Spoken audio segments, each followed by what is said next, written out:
Assalamualaikum warahmatullahi wabarakatuh. Apa kabar anak soleh dan soleha? Alhamdulillah luar biasa, harus lebih baik. Allahu Akbar. Baik anak-anak soleh dan soleha, mari sama-sama sebelum kita mulai pembelajaran kita berdoa dulu. Bismillahirrahmanirrahim. Rabbi zidni ilma warzuqni fahma, amin. Baik anak-anak soleh dan soleha, hari ini pelajaran akidah akhlak pembelajaran 3 dengan judul sikap berterima kasih dan rendah hati. Sikap berterima kasih ini adalah akhlak terpuji. Kalau bab sebelumnya adalah tentang kalimat thayyibah dan asmaul husna, maka sekarang adalah akhlak terpuji. Akhlak terpujinya apa? Sikap berterima kasih dan rendah hati. Baik, Ustazah akan membacakan tujuan pembelajarannya ya. 1. Menerima perintah Allah Subhanahu wa taala untuk hidup berterima kasih dan rendah hati dalam kehidupan sehari-hari. 2. Menunjukkan sikap hidup berterima kasih dan rendah hati dalam kehidupan sehari-hari. 3. Menerapkan sikap berterima kasih dan rendah hati serta cara membiasakannya. 4. Menyajikan contoh sikap hidup berterima kasih dan rendah hati dalam kehidupan sehari-hari. Itu akhlak terpuji yang kita akan bahas adalah berterima kasih. Nah, manusia adalah makhluk sosial di mana manusia tidak dapat hidup tanpa berhubungan dengan manusia lain. Orang yang kaya pun, yang sangat kuat maupun sangat pintar, tetap ia memerlukan orang lain dalam hidupnya. Sebagai seorang muslim, kita harus membiasakan diri bersikap dan bertingkah laku yang baik. Sikap dan tingkah laku yang baik disebut juga dengan akhlak terpuji atau akhlak mahmudah. Contoh akhlak terpuji antara lain bersikap jujur, berterima kasih, rendah hati, suka menolong, dan lain-lain. Baik, saja akan bertanya sama kalian. Pernahkah kalian diberi sesuatu oleh orang lain? Pasti jawabannya pernah dong. Atau kalian pernah menerima bantuan dari orang lain? Pasti juga udah pernah kan? Nah, apa yang kalian ucapkan? So, pasti kalau kalian anak yang soleh dan soleha, kalian akan mengatakan terima kasih. Baik. Oke semuanya. Nah, bagaimana berterima kasih yang baik? Nah, Ustazah akan kasih tahu ya. Bagaimana berterima kasih yang baik? 1. Jangan menunda ucapan terima kasih. Segeralah ucapkan terima kasih jika kalian merasa telah diberi kebaikan oleh seseorang. 2. Jangan memandang siapa yang memberi kebaikan, baik itu dari orang yang kaya atau dari orang yang miskin. 3. Ketika mengucapkan terima kasih, niatkan dalam hati untuk mendoakan orang yang memberikan kebaikan pada kalian. Cara mendoakannya bagaimana? Berdoanya bisa dengan mengucapkan jazakumullah khairan katsir, artinya semoga Allah membalasmu dengan kebaikan.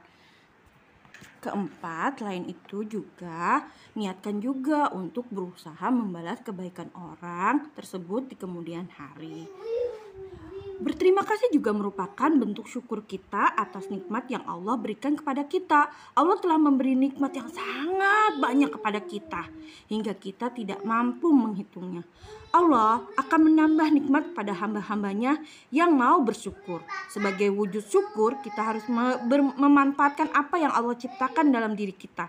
Caranya adalah dengan melakukan perbuatan-perbuatan yang baik, selalu melaksanakan semua perintah Allah dan menjauhi semua larangan Allah Subhanahu wa taala.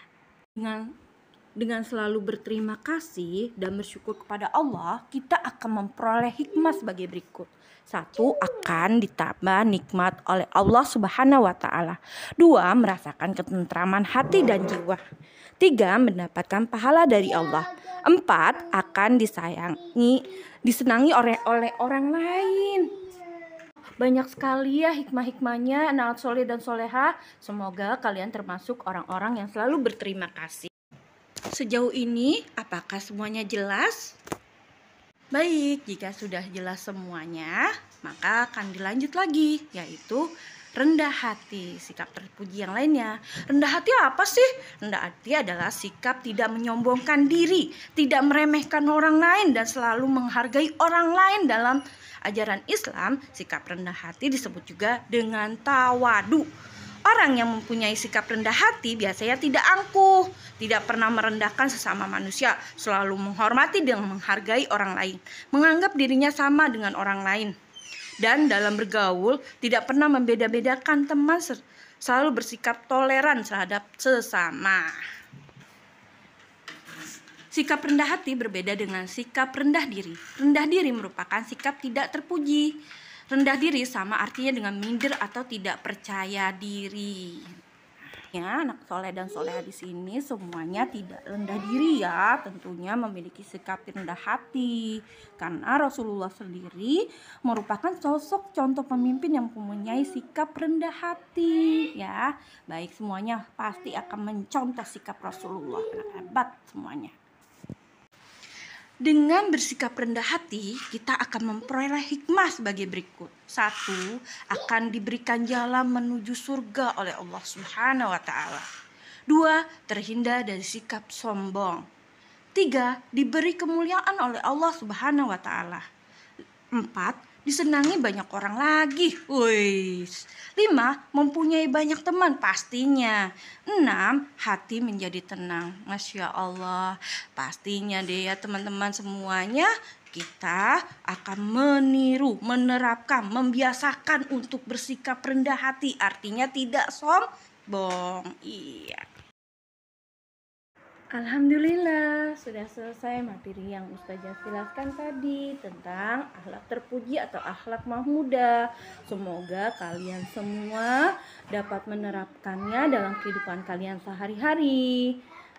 Terima kasih telah mendengarkan atau membaca materi akidah akhlak yang Ustazah sampaikan semuanya.